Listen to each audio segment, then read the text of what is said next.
a lot of room to think about new ways of doing things. And yeah. So our daughter she works for Geico Corporate, and she had, I was just talking with her this morning, and she said, well, she's working remotely and she can do everything remotely. And she said at first they were throwing out dates, and now they've just sort of quit throwing out dates, for return. And they're talking about maybe some people permanently working remotely. I think it's really changing the way we're operating. Hello. Secretary Hurst, how are you? I'm great. How are you? Judge Miller, Karen, great to see you guys. Thanks for being with us today. This should be fun. So thanks for making time. I think Ashley's got her hands firmly on the controls, so we'll hand it over to her. Yeah, give me 1 second. I'm going to go ahead and push us live on Facebook. And Wayne, I'll give you the cue to start.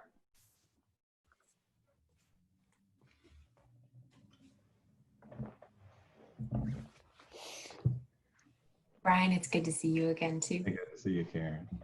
Hey, Judge Miller. Hey, Stacy, how are you? I'm doing great, thank you. Enjoy Chicago. I am like Judge Miller today. Huh? Just call me Brian. I'll try to do that. It'll be hard though. My mother raised me differently. You know how that is. I understand. I always say, if you have a case, I'm Judge Miller. Oh. Point well made. Thank you. Fortunately, I don't have a case. All right, we are recording and live on Facebook, so go ahead. Great. Happy Friday, everybody. Unfortunately, not a great happy day as we take a moment. And I'd like to ask everybody, welcome to Lunch and Learn. Our focus today is about economic development in Arkansas, and we are absolutely always honored to have some great guests with us. Secretary Hurst, of course, Judge Miller, and Karen Minkel from the Walton Family Foundation. But I would like to stop for just a second and recognize the day and the thing that occurred in our country 19 years ago today. And if I could ask everyone just to, let's take a few seconds of silence here and just to remember those 3,000 folks who lost their lives to terrorists in New York City on this date 19 years ago on 9/11. I would appreciate that, and then we'll get into our program. So let's just take a moment of pause and think about those folks if we could. Thanks.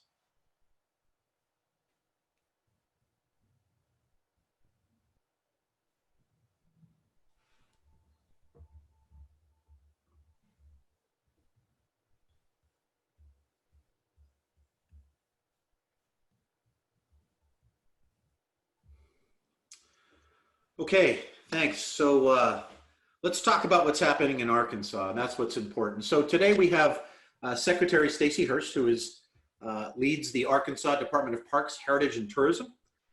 We have Judge Brian Miller, who is the judge for the Eastern District of Arkansas, the United States District Court, and is highly knowledgeable about things that take place in the Delta. And last and certainly not least, Karen Minkel, who is the Home Regional Program Director for the Walton Family Foundation. I am Wayne Miller. I'm the Executive Director of the Venture Center. And I want to also thank our sponsors who make these events possible, Wright Lindsay Jennings, Frost, the CFO Network, and of course the Little Rock Regional Chamber. We thank you for your support. I'd like to ask you all to just briefly introduce yourselves. Karen, if we could start with you, that would be awesome. Sure.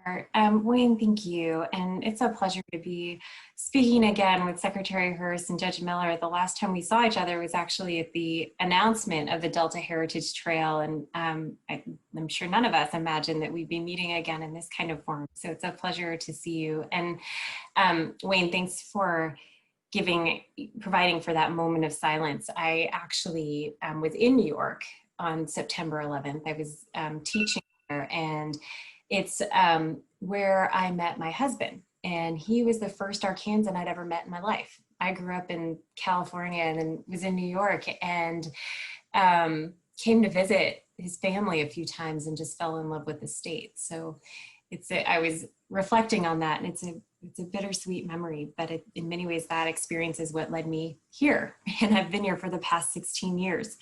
And as you mentioned, I lead the home region program at the foundation. And this effort really involves working with grantees focused on quality of life, both in Northwest Arkansas and the Delta region of Arkansas and Mississippi. And before I became program director, I was a senior research officer at the foundation, evaluating and providing analysis of the home region grants and strategies. And we have grown over the years. We now give over 50 million toward these quality of life efforts in both of these regions. And prior to that, my background was really in public policy and urban planning. And I thought it might also be helpful if I shared just a little background on the foundation itself. Please. So for those of you who aren't familiar with it, it is a family-led foundation, and it's really working to create access to opportunity for people and communities. And we do this through 3 programs. The first is improving K through 12 education, and that is national in scope. And the second is really about protecting rivers and oceans and the communities they support, and that spans the globe. And lastly, we have the home region program, which focuses on those 2 parts of Arkansas and Mississippi. And our work is really in service of honoring the family's roots by helping to build opportunity in the communities that first gave Salmon Hill and Walton opportunity. And our goal is really to help ensure these regions continue to nurture families and businesses for generations to come. Awesome. Thank you so much for that. And I'm sure being in New York on that day is something that's probably pretty well embedded in your memory. But 16 years from now, you're almost an Arkansan, I think, aren't you? I identify as an Arkansan. Let me just. I do so too after 3.5 years, but I'm taking more liberty than you, clearly. So we'll go from there. Thanks for sharing that, Karen. And gosh, we're so appreciative of what the Family Foundation does for Arkansas, but on a global basis as well, on a national basis, and obviously, clearly the catalyst for the conversation today. Secretary Hurst, if you could give a little of your background for our audience, I would appreciate that, please. Happy to do that. So I was appointed by Governor Hutchinson in 2015 to lead the Department of Arkansas Heritage. Under transformation, the governor gave me the opportunity to serve as secretary over the Department of Arkansas State Parks, the Department of Arkansas Heritage, and Arkansas Tourism, which merged together to form one of 15 cabinet level departments. So that's my current role. And I like to say that I just have a dream job. It's all the really great stuff in Arkansas state government. And we do such amazing things.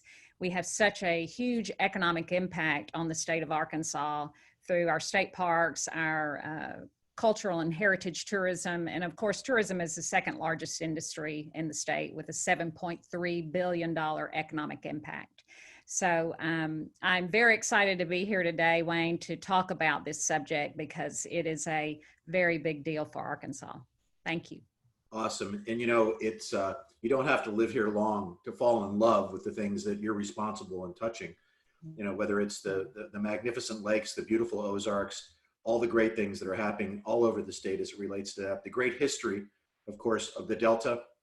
I was just shocked when I learned, you know, we had a great experience, and I won't go into it, but Rex Nelson took us on a food tour down through the Delta, and if you haven't done that, he's amazing, right? And we ended up at the point where the surveying began for the Louisiana Purchase, and you know, who knew, right? This is so remarkable that this country grew west from that particular point of Arkansas, and I find those things to be quite fascinating. Indeed. Anyway, when we come so thank you for all you're doing, and now that we'll talk about the Delta, I'm going to try this, Brian. Would love to hear from you, sir.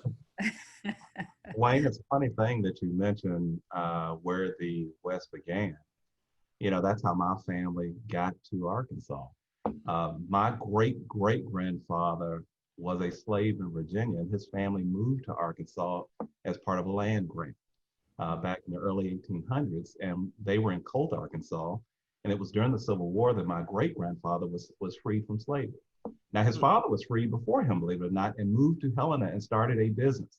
He was one of 2 free Black people in Helena at the start of the war. And my family has been here in Phillips County in eastern Arkansas in the Delta since 1862, I think it was. But my family migrated to Arkansas in the early 1800s. I can't get away. I tell people I am a true son of the South, but I'm a true son of the Delta. I was born and raised right down the street from where the former slave settled. I ended up, I went to the military, came home, went to college, went to law school, and was practicing law when I got a phone call from Governor Huckabee's office asking if I wanted to be on Arkansas's Court of Appeals. And I promptly turned him down. And I turned it down twice until finally I was asked pretty firmly would I take it. And my daddy said, Brian, take that job. Well, a year and a half after, well, a few months after I took office, a venerable judge who was in the position I'm in now passed away. And President Bush appointed me to the U.S. District Court. I will say this. So I am on this panel, unlike Stacy and Karen, who are actually doing the work in the field. I'm on here as just somebody who has seen it happen and has some of the information about what they are doing.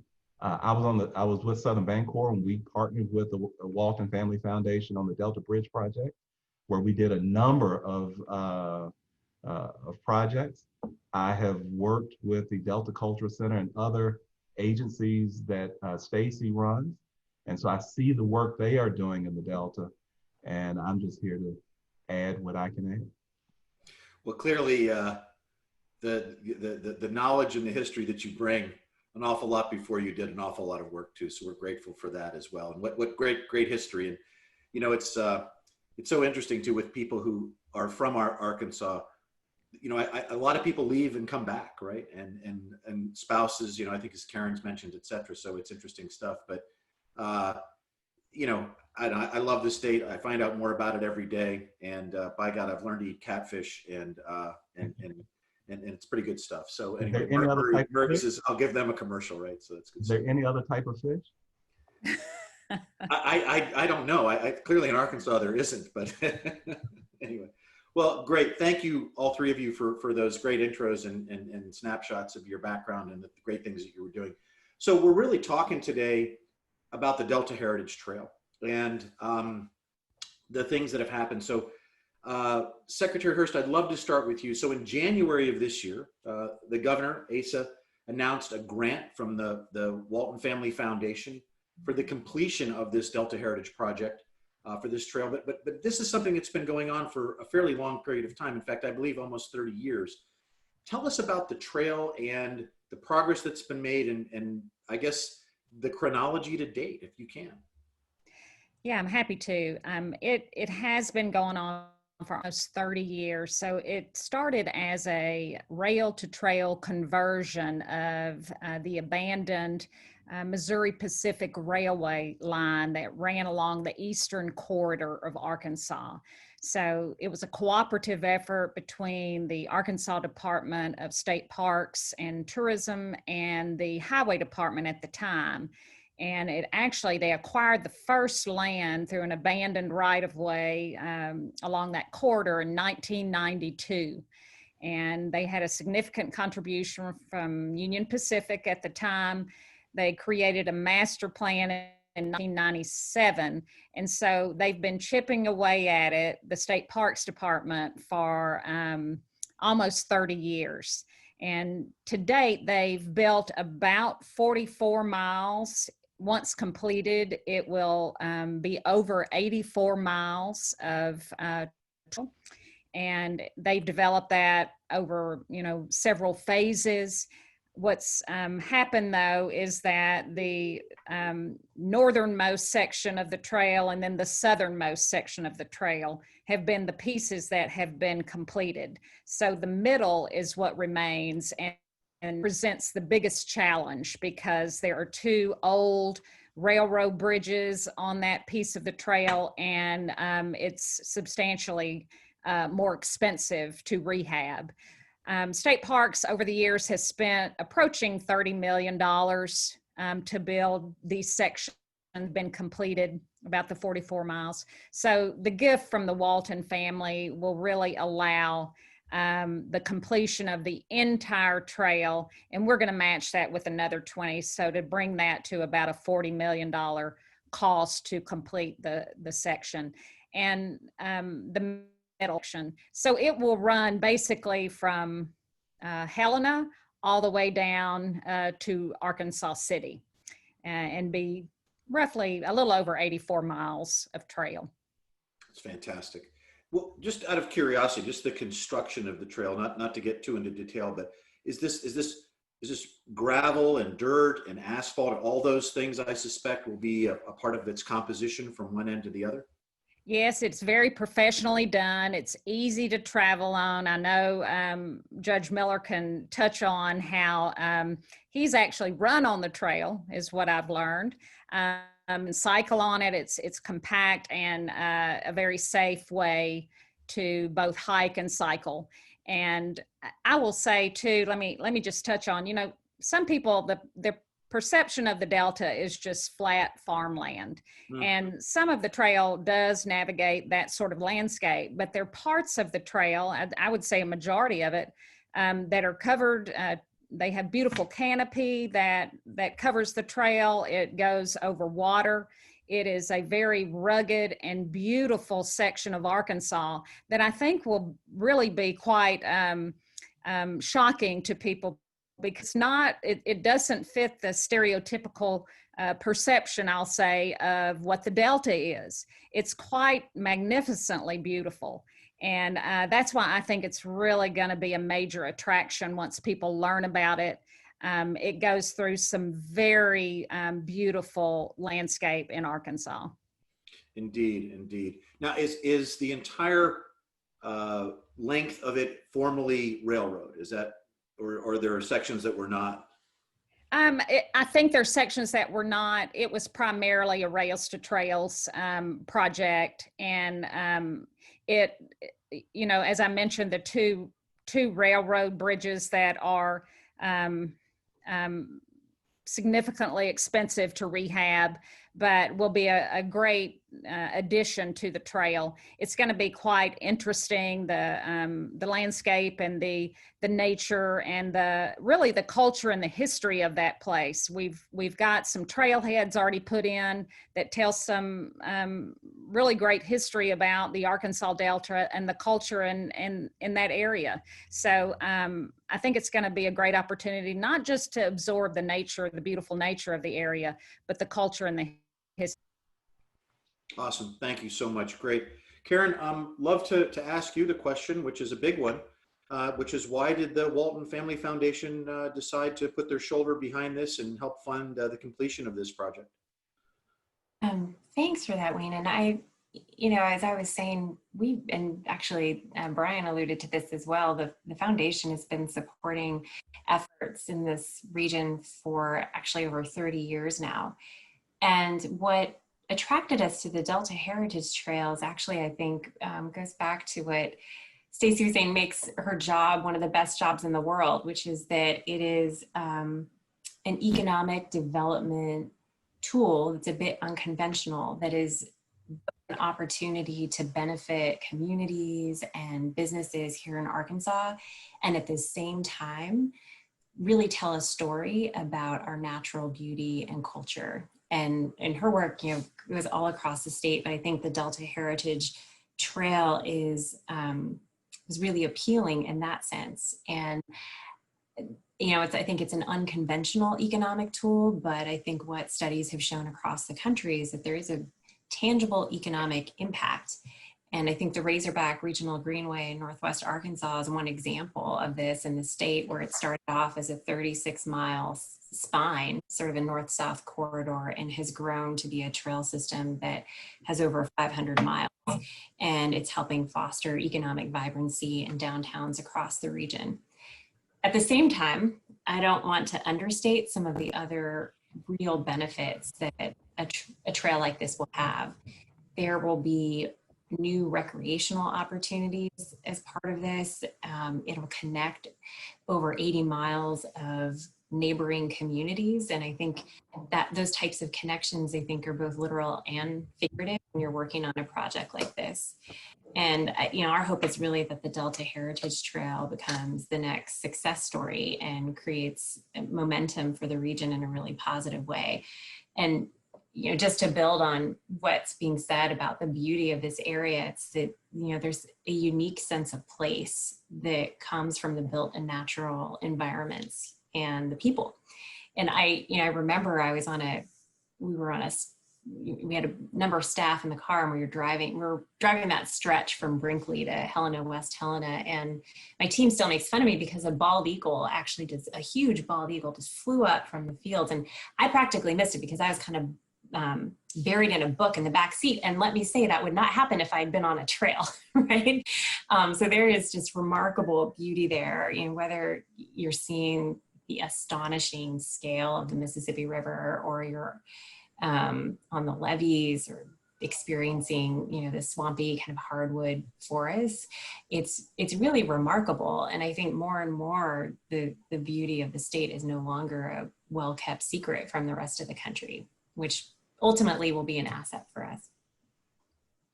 Awesome, thanks. And again, I guess having we know the dedication that the Walton Family Foundation obviously has made to the Delta, and again, to your point, for many, many years. But how do you make the decision as an organization to pursue this? I mean, obviously, I think you sort of weighted that to some degree in your last comments, but is there one particular objective or two particular objectives, I mean, that really resonate with the foundation when it comes to the great work that you're able to do with the foundation's resources? Yeah, I would say we believe in strategic philanthropy. So with all of our work, there really is a strategy in place that we're working off of with specific goals. Our work in the home region right now focuses on pre-K through 12 schools in the Delta, as well as youth engagement programs. And then what we think of as targeted job creation. And these are efforts that really help the region's economy attract diverse industries with living wage jobs. And I think there's a recognition that the tourism angle in the Delta is significant. I think we're talking kind of about the natural beauty and the tourism that can generate from that. There's also tremendous sort of cultural history when you think of the music that has evolved from this part of the country that is also significant and unique to the place. So I think it's really about how can you best leverage the assets of the place, and the fact that this is a partnership with the state makes it even more attractive. In our trip with Rex, as we went through that part of the country, there was a point where he stopped and said, there are those that believe that at this particular spot, we're looking at old cotton gins, fields, etc. And he said, some people perceive this to be the representation of the true South. This is the most South you can be in this particular moment in time. And clearly the Delta reflects that, and that's pretty interesting. Thanks. Brian, I'm gonna go to you now to help us shape the historical context of the Delta as a whole. And I think you started to do that talking about your family and 4 generations. But what do you feel that the impact of the trail will have on these communities, and what value? I mean, clearly there's going to be great historical value that will come to people who take this journey on this trail in these communities, whether it's an inch or it's 84 miles, I don't think really matters. But love to get your perspective, a historical perspective, if you would, please. Well, Wayne, the history of the Arkansas Delta is the history of Middle America in many ways. Our whole economies were set up around farming. And, farming has become less the province of the small farmer and more of the corporate farm now. And so it's not as labor intense. You don't need as many people to work the farms. All of the industries that grew up around farming have now been consolidated. And what I've seen in my lifetime is those industries be consolidated in other places outside of the Delta. We then, and I like to say this all the time, that we missed the Industrial Revolution in many ways, because when the large smokestack factories started coming up around the country, we were still dedicated to farming, so we missed it. And my entire life, and I'm 53 years old, what I've seen is is our leaders who've attempted to go out and lure industry, they're still looking for the smokestack industry that's going to hire 200 or 300 people. And I don't think that's going to work in the Delta because the places where you have the workforces that can handle that type of labor are outside of the Delta for the most part. Not saying that it can't work in small ways, but to go and lure the 1,000-person auto factory is going to be very difficult. I will tell you a story that tells you what I think the trail means. I was sitting on a plane coming back from Colorado on Monday.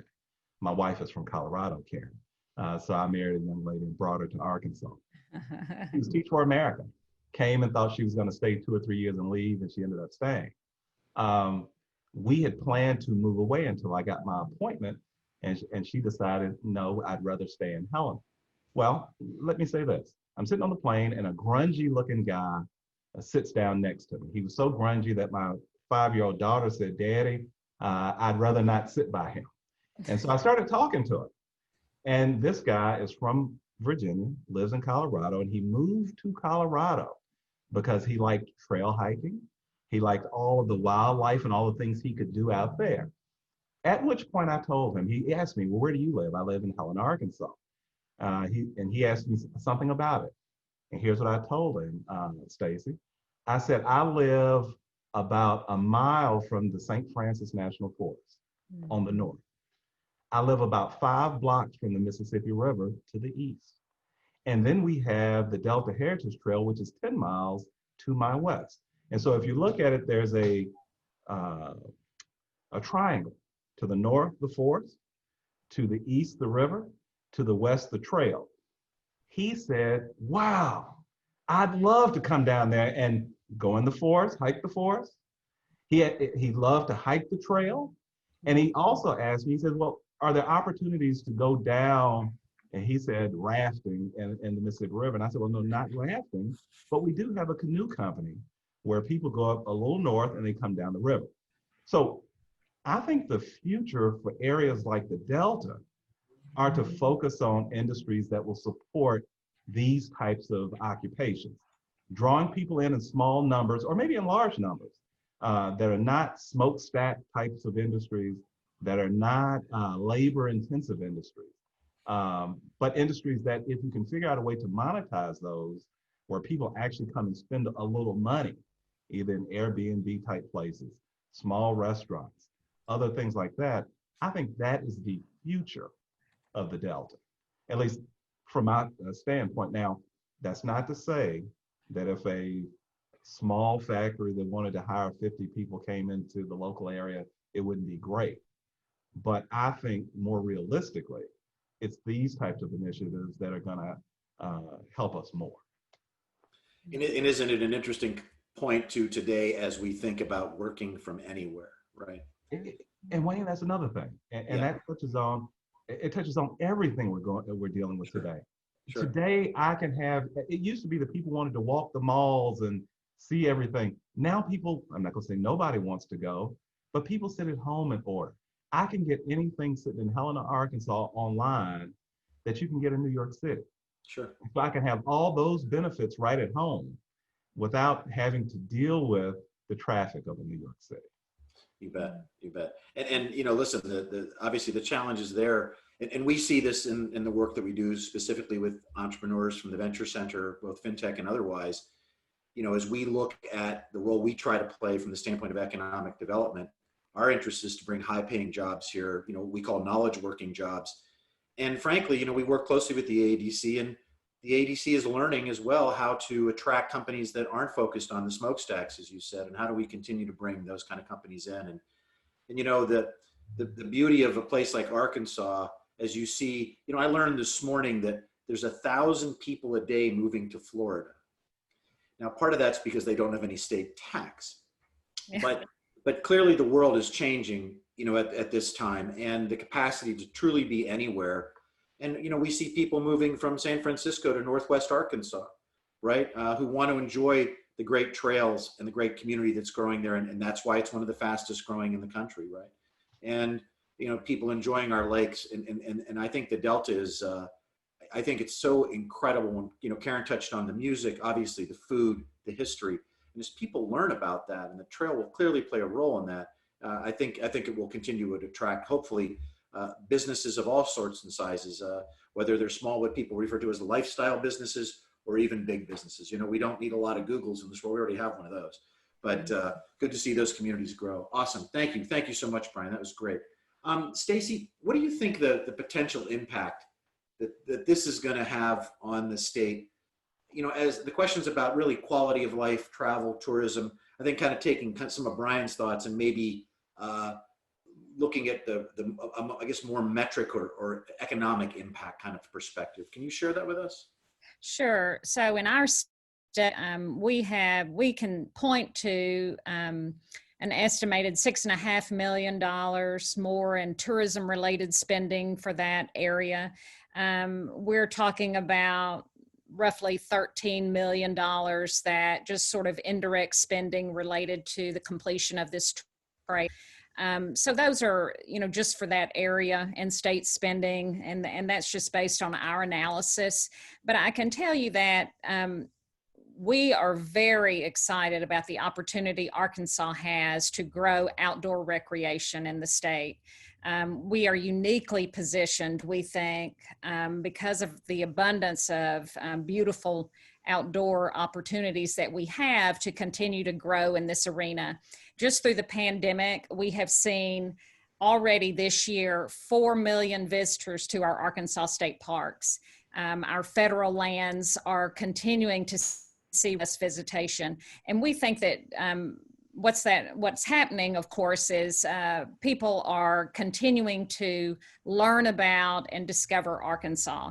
And so we think our opportunity to go out to grow outdoor recreation is huge.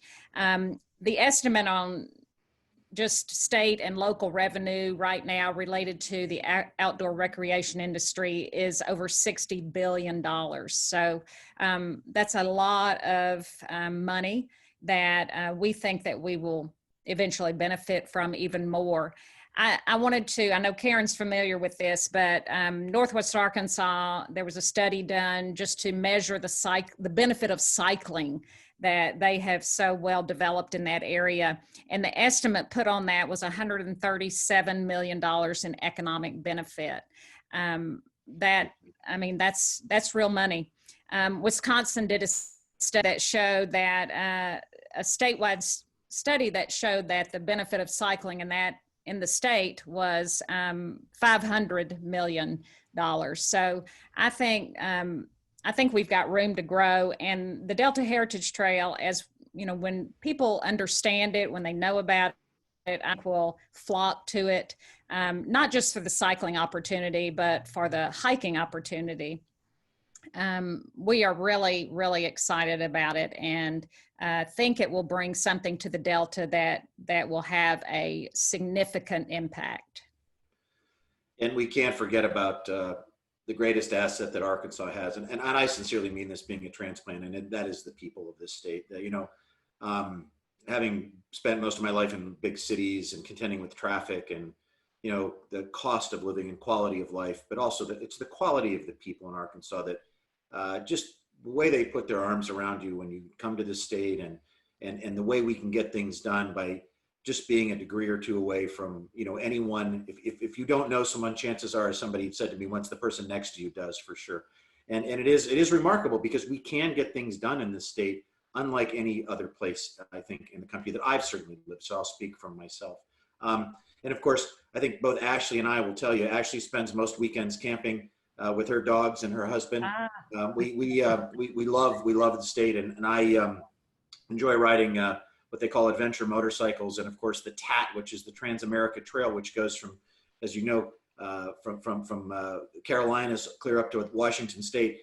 They say that the second best portion of that trail runs through Arkansas. The first, of course, being Colorado, but I will argue that it's Arkansas first. So that'll be my commitment. But it is extraordinary, and it's very easy to find and enjoy the camaraderie that comes with those things, the way people enjoy and respect it. And boy, I'll tell you, with this concept of working from anywhere, Arkansas is a great place to put at the top of that list. Karen, I'd like to move back to you, and then I'm going to also ask folks to put up some questions here. We're running right on schedule here. But what other initiatives is the Walton Family Foundation working on as it relates to the Delta? I think you talked a little bit about the education and so forth, but are there any other particular programs that you would like folks to know about and that we can be supportive of, et cetera? Yeah, I did want to highlight one because this conversation made me think about it a bit, in terms of the people and the possibilities, I think, that exist in the state and in this region in particular. And I mentioned that we support pre-K through 12 education, and that's been a long-standing area of support for us in this region. And I think there's a real value we have in working with organizations on the ground, because we think those who are closest to the issues are closest to the solutions. And I did want to share one story because I think it's relevant to this discussion. And it's a program called Delta Can, and it was a partnership between KIPP Delta, which is a charter school network in the region, and the Helena, West Helena, and Cross County school districts. And KIPP has a program that's called KIPP Through College. And it is this belief, right, that from the time a kindergartner arrives at their school, the goal is not just to have them graduate from 12th grade, but to have them graduate from college. And this program was a partnership with the charter school and the traditional public schools. And it involved having college advisors come work with students across the board to help them navigate the college application process, the selection process, and also to secure needed financial aid. And in 2018, 100% of Central High's graduating class in Helena, West Helena, was accepted to colleges for the first time in the school's history. And I say this because I think these types of collaborations and partnerships are even more critical in rural communities, because they're really enabling you to create a whole that's greater than the sum of its parts. And, I think the trail network is an example of this, because it requires municipalities to collaborate with one another in order to build out a trail network that touches all of these different communities. And hopefully, projects like this, whether we're talking about projects in the education system or projects on the ground like the trail network, hopefully you're building this collaboration muscle that enables communities to tackle even bigger projects and challenges down the line. So I'm really excited about the leadership from people living in the communities, like getting these projects off the ground and going. And that's been happening for such a long time. And I'm always just feel honored to be a part of it. And I think the last thing I'll say, which builds on kind of what we were touching on earlier, is that when we've looked at studies about what people are seeking either to explore as a visitor or when they're thinking about relocating somewhere, especially with younger generations, there is this real desire for authenticity. And I think that Arkansas has that in spades, right? Like, I think that when you visit these communities, you're going to have an experience that is unique and not replicable anywhere else. And I think that that is such a tremendous asset, and it's a credit, not only to the, our natural assets, but as you said, to the people. Awesome. I love the term collaborative muscle. I think that's great. And it's so true. Certainly our work, it is about, our middle name, as you know, at the Venture Center is educate, collaborate, and accelerate. So truly collaboration is our middle name and our mantra. And, it's such a great point, Karen, because we can't, no one person makes a difference in these efforts today. It does take a collaborative effort. And to your point, if they can develop that muscle, I love that term, what great things can occur. And look, having you and Brian and Stacy here today, here's a collaborative effort just in itself. So I think that's great stuff. And we're grateful for the work that you guys are doing. Brian, I'm gonna put you on for the last question here, and then we'll see if we have some questions from the audience, et cetera. But the last question was sort of, how do you envision the economic future of the Delta? And I think you've sort of touched on that a little bit, but as a 50-year-old guy who has probably seen trains run down those tracks that are now becoming trails, knowing the history of your family and so forth.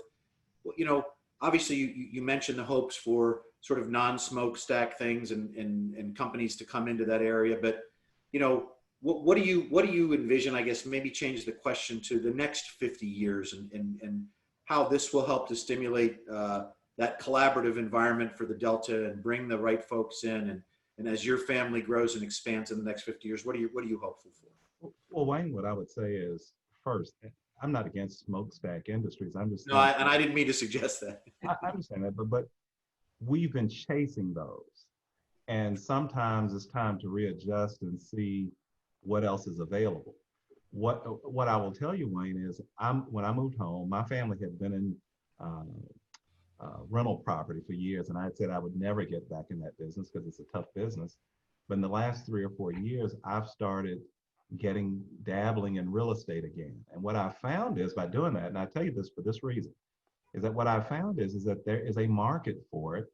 There is a market for a good house at a decent price to rent.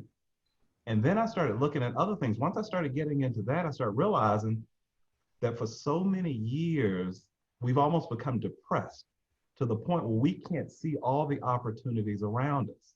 And so what I think as people like myself and others start waking up and seeing that there are all these opportunities, if we could attract other entrepreneurial types who really want to make a difference, I think the sky's the limit.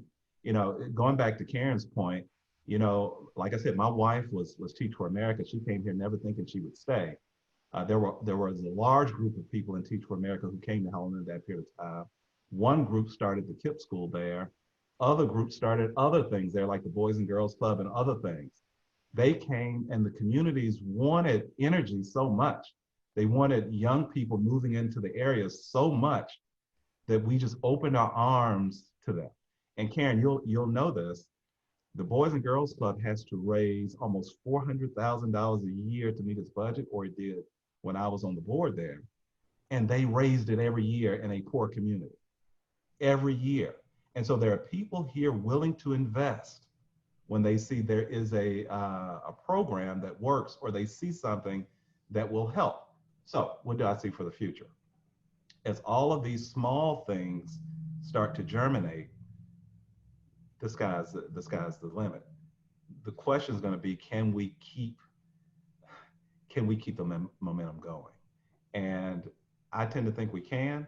One of the things Stacy talked about on the trail is the impact of the trail is broader than just, or the use of the trail is greater than just riding your bikes. We have taken Boy Scouts out to the trail to do public service, projects.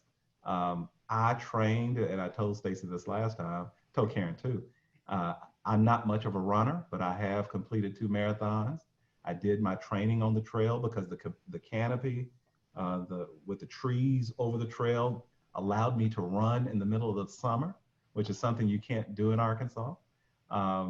And so there are other things going on out on the trail that can benefit us locally, but we have to figure out a way to attract people who will want to figure out how to monetize a lot of those things. I would imagine Northwest Arkansas, Karen, with regard to the hiking trails and stuff like that, there are people who service the people who come to hike. We have not quite figured that out here yet. How do you service the people who come down the Mississippi River? How do we service the people who come to the trail? How do we provide them all the things they need at a legitimate price? How do we give them a place to stay while they're here and some enjoyment while they're here outside of the trail? I think that is the future. Outstanding. Thank you so much. As Stacy knows, I continue to advocate for changing the license plate to Land of Opportunity. And I probably will take that one to my grave, but it's at the governor's expense. So I can't seem to get him persuaded to do so. We'll stay as the natural state, but big expense to change that. But I do believe very strongly in that. And I do think the opportunities are abundant. And, I think one of the things you touched on a little bit, Brian, is the health aspect. We have a state that can do a little bit better there, to say the least. And so these trails and these opportunities hopefully will get people out. maybe not necessarily to run marathons, but let's hope that they go for a good walk and enjoy the beauty and the opportunity that exists there. We're just about at the end here, so let me, I've got a couple of quick questions here. I guess, Stacy, I'll direct this one to you if I could. When can we expect the completion of the trail? Is there an estimated date of completion? Yes, our target, and this is in collaboration with the Walton family. Our goal is within 5 years. So we are on track. We've applied for federal grants for additional matching money. We're setting aside our conservation tax, the 1/8 cent conservation tax that the state approved, and we will get there. We are have contractors now. We're accepting bids, so we are quickly working to get this completed, and our goal is within 5 years. So are you acting as general contractor? No, that would not be good. We have a very skilled staff with as many properties as we have and construction projects as we do within Arkansas State Parks. We have a planning and development teams very skilled at execution of projects. So I am confident that it is in good hands. Good deal. And once again, just to define, someone asked again, it's going from Helena to Arkansas City, is that correct? Yes, and I pulled the map out here. It is actually, it starts, the Helena Junction start up there. There's a visitor center, an old, I think that was a grain facility, Judge Miller, that was retrofitted and is now serves as the visitor center. And it goes all the way along the eastern quarter down to Arkansas City. So, and you can see it crosses over here at the White River, very close to the edge of the state, actually. Quite remarkable. Yes, from Helena down to, really it's outside of Helena, but we call it the Helena Junction, all the way down to Arkansas City. So we can find out more about that on the Parks and Tourism website, I would imagine, right? Yeah, I was thinking about that. I'm not sure if there is a link to the construction, the process on the Delta Heritage Trail. There is a page for the Delta Heritage Trail now, but I'm not sure of the depth of information that's provided on there, actually. But that is a good idea. We need to get it on there to keep the public updated on our progress. Fantastic. So I have a question here. This is from Jeremy Pate. So let me read this. It's a little bit complex. For Secretary Hurst or Karen, how can Delta residents be most engaged in the work that the state parks and the foundation are collaboratively accomplishing so that the legacy of this trail connection and its greater impact is reflective of and supports the communities along the way? Great question. Karen, do you want to take a stab at it? Yeah, I can start, and I say this more based on what I've seen happen in Northwest Arkansas, which kind of started with a spine, and then you had a trail network branch off of that. And I talked about sort of the going through downtowns, and so I think what's exciting is that there's a lot of opportunity for things to develop organically. So I was smiling, Wayne, when you were talking about the health aspects, because I was thinking that the businesses that have popped up along the trail system have tended to be, like local breweries and as well as bike shops and things like that. So, but I think that the food aspect is really important. So I think there's a business piece that is, it's going to take local entrepreneurs really thinking about how they might service the needs of people on the trail. But I will also say that there have been city efforts and then also just local organization efforts that have, and they've been initiated by local residents. So there is a square to square ride that happens now twice a year from Bentonville to Fayetteville, and it's so popular that it's crowded. It's hard to kind of get your space on the trail for that event. And so you can imagine all the things that would build off of that. But there are also a number of just community organizations that are doing things to engage different demographics within the community. So there's a women's group, right, that rides the trail. I noticed there's recently one, it's been like think it's like people of color trail rides. And so I feel like there's an effort to really be inclusive in terms of this space. And when I was speaking with someone the other day, they were saying how the place where they see the greatest diversity of users has been the trail network. Like that's where they're seeing people from all walks of life within the community. And I think that's really exciting. So I guess like to the question, I think that I think there's so much opportunity, and I think that a lot of it is going to come at a very grassroots level. There are going to be things that become organized or take place or that are formed that we can't even imagine. And I think that if I were saying how to ensure that that happens, it's kind of like, get out of the way, like let it happen. Yeah, sure.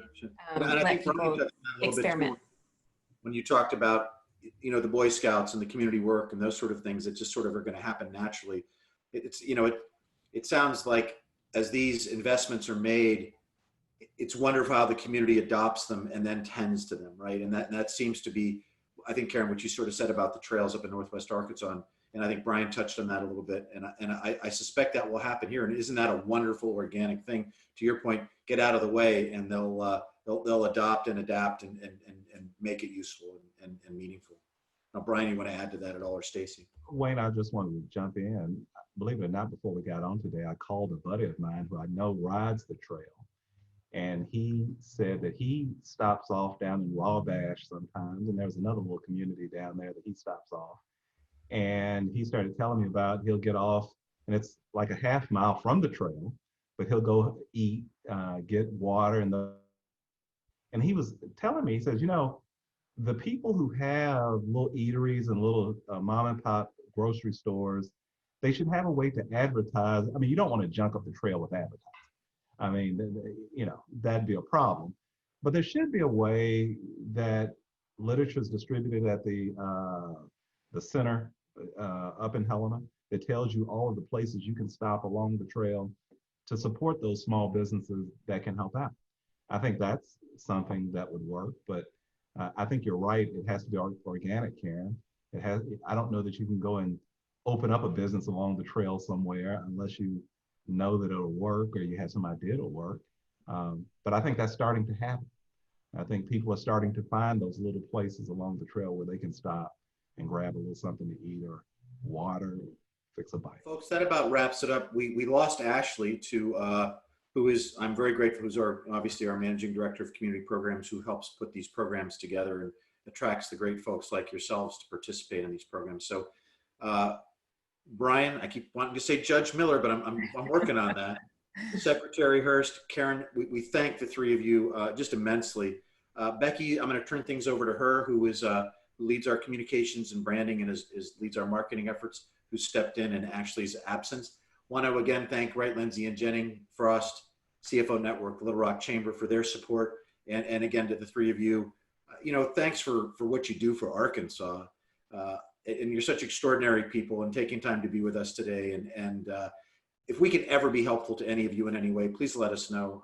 We're committed to a highly collaborative effort. As I said, it's our middle name, and very much, as they say in Arkansas, we appreciate you, each and every one of you, very much. Let me turn it over to Becky. Thanks. Thank you, Wayne. Thank you all.